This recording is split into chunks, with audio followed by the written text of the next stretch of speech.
ରାମଙ୍କ ଦ୍ୱାରା ବାଳୀଙ୍କର ବଧ ହୋଇଥିଲା। ପ୍ରଭୁ ଶ୍ରୀରାମଙ୍କ ଦ୍ୱାରା ବାଳୀଙ୍କର ବଧ ହୋଇଥିଲା ଏବଂ ପ୍ରଭୁ ଶ୍ରୀରାମ ତାଙ୍କୁ ସମ୍ମୁଖ ଯୁଦ୍ଧରେ ତାଙ୍କ ସହିତ ଯୁଦ୍ଧ ନ କରି ଗୋପନରେ ରହି ତାଙ୍କୁ ହତ୍ୟା କରିଥିଲେ। ତେଣୁ ରାମଙ୍କର ଆଦେଶ ମତେ ସୁଗ୍ରୀବ ସେ ବାଳୀଙ୍କୁ ଯୁଦ୍ଧ ପାଇଁ ଆମନ୍ତ୍ରଣ କଲେ। ପ୍ରଥମ ଯୁଦ୍ଧରେ ରାମ ଏବଂ ବାଳୀ ଏବଂ ରାମ ସେ ବାଳୀ ଏବଂ ସୁଗ୍ରୀବଙ୍କର ରୂପ ଏବଂ ଯୁଦ୍ଧ କୌଶଳରେ ସେ ଅଦ୍ଭୁତ ସାମଞ୍ଜସ୍ୟ ଦେଖି ସେ ଦ୍ୱନ୍ଦ୍ୱରେ ପଡ଼ିଗଲେ ଏବଂ ବାଳୀଙ୍କୁ ବଧ କରିପାରିଲେ ନାହିଁ। କାରଣ ଯେତେବେଳେ ରାମଚନ୍ଦ୍ର ପ୍ରଥମେ ଆସିଥିଲେ ରାମ ଲକ୍ଷ୍ମଣ ସେତେବେଳେ ତ ସୁଗ୍ରୀବ ଭାବିଥିଲେ ଏ ବାଳୀଙ୍କର ଅନୁଚର ବୋଧେ ଆସୁଛନ୍ତି ମୋର ସନ୍ଧାନ ପାଇଁ। ତେଣୁ ସେ ଭୟଭୀତ ହୋଇ ପଡ଼ିଥିଲେ।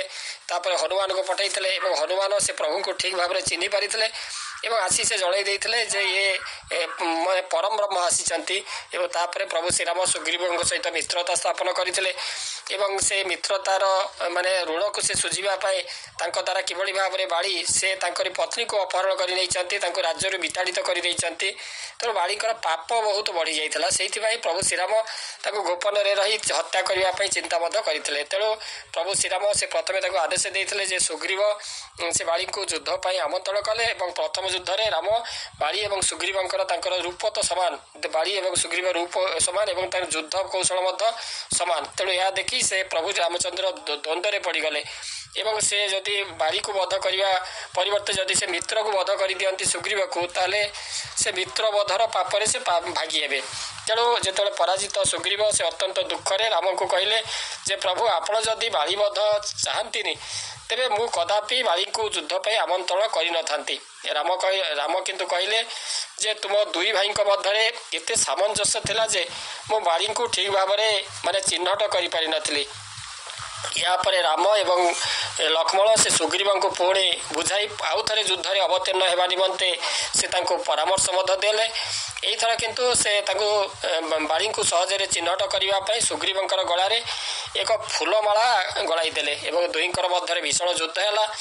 ଯୁଦ୍ଧରେ ସୁଗ୍ରୀବଙ୍କର ପରାଜୟ ନିକଟ ହେବାର ଦେଖି ରାମ ତାଙ୍କର ପ୍ରତିଜ୍ଞା ରକ୍ଷାପୂର୍ବକ ବାଳୀକୁ ଶରବିଦ୍ଧ କରି ତାକୁ ବଧ କଲେ ଏବଂ ସୁଗ୍ରୀବଙ୍କୁ କିଷ୍କିନ୍ଧାର ରାଜା କରି ସୀତାଙ୍କର ସନ୍ଧାନରେ ପୁଣି ସେ ବ୍ୟାପୃତ ହେଲେ ଏବଂ ବାଳୀଙ୍କୁ ମାନେ ତାଙ୍କୁ ଅନେକ ମଧ୍ୟ ହିନ୍ଦୀରେ ତାଙ୍କୁ କହନ୍ତି ବାଲି ନାମରେ ମଧ୍ୟ ସେ ଜଣାଶୁଣା। ଜଣେ ବାନର ଏବଂ ହିନ୍ଦୁ ମହାକାବ୍ୟ ରାମାୟଣରେ ଯେଉଁ କିଷ୍କିନ୍ଧାର ସେ ରାଜା ଥିଲେ ସେ ଇନ୍ଦ୍ରଙ୍କର ପୁତ୍ର ଥିଲେ ଏବଂ ତାରାଙ୍କର ସ୍ୱାମୀ ଥିଲେ ଏବଂ ସୁଗ୍ରୀବଙ୍କର ସେ ବଡ଼ ଭାଇ ଏବଂ ତାଙ୍କର ପତ୍ନୀ ତାରା ମାଧ୍ୟମରେ ଅଙ୍ଗଦର ପିତା। ତେଣୁ ଏଇ ଯେଉଁ ଯଦି ଦେଖିବା ଏଇ ଯେଉଁ ବାଳୀ ସେ ରାବଣକୁ ମଧ୍ୟ କାଖରେ ଜାକିକିରି ତାଙ୍କୁ ମଧ୍ୟ ଦଣ୍ଡ ଦେଇଥିଲେ। ତେଣୁ ଏଇ ଯେଉଁ ବାଳୀକୁ ତାପରେ ଯେତେବେଳେ ପ୍ରଭୁ ଶ୍ରୀରାମ ତାଙ୍କୁ ବଧ କଲେ ଏବଂ ବାଳୀ ତାଙ୍କର ଯେଉଁ ପିତା ଇନ୍ଦ୍ରଙ୍କ ଠାରୁ ଏକ ତାଙ୍କର ମଧ୍ୟ ବର ପାଇଥିଲେ ଯାହା ତାଙ୍କୁ ମୃତ୍ୟୁ ନିକଟତର ହେବା ସମୟରେ ମଧ୍ୟ ତାଙ୍କର ଶକ୍ତି ପୁନରୁଦ୍ଧାର କରିବାକୁ ମଧ୍ୟ ଅନୁମତି ଦେଇଥିଲେ, ଯାହା ତାଙ୍କୁ ଏକ ମହାନ ଯୋଦ୍ଧା କରିଥିଲା ଏବଂ ସେ ତାଙ୍କର ଭାଇ ସୁଗ୍ରୀବଙ୍କୁ ଦେଶାନ୍ତର କରିଥିଲେ ଯେ ତାଙ୍କୁ ମୃତ ବୋଲି ବିଶ୍ୱାସ କରି ତାଙ୍କରି ସିଂହାସନ ସେ ଗ୍ରହଣ କରିଥିଲେ।